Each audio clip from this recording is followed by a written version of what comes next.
Hello everyone, this is SpeakUP.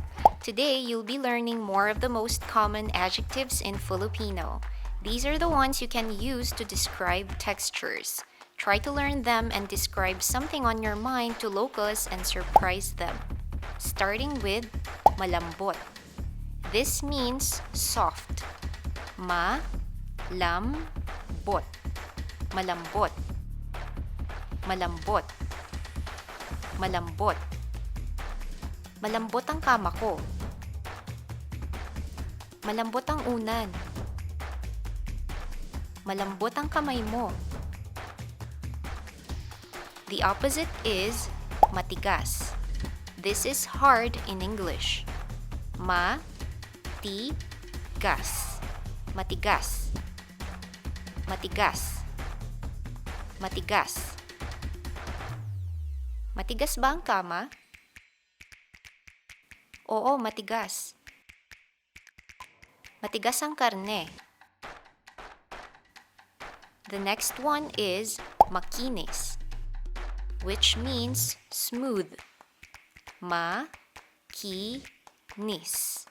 Makinis. Makinis. Makinis. Makinis ang balat mo. Makinis ang kahoy. Hindi to makinis. Magaspang is the opposite. It means rough. Ma-gas-pang. Magaspang. Magaspang. Magaspang. Magaspang ang kahoy. Magaspang ang mesa. Magaspang ang tela. The last one is Makintab. This is shiny or polished in English. Ma-kin-tab. Makintab. Makintab. Makintab. Makintab ang buhok mo. Makintab ang sahig. Makintab ang noo mo.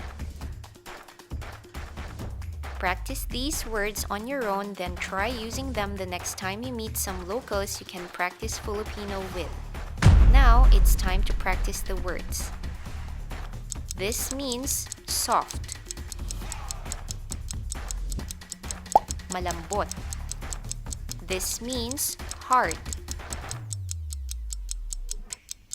Matigas. This means smooth. Makinis.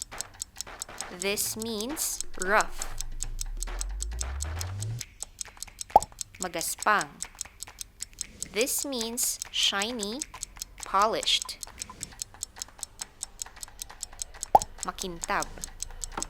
I hope you found this video helpful and fun. Thank you for watching. Paalam po.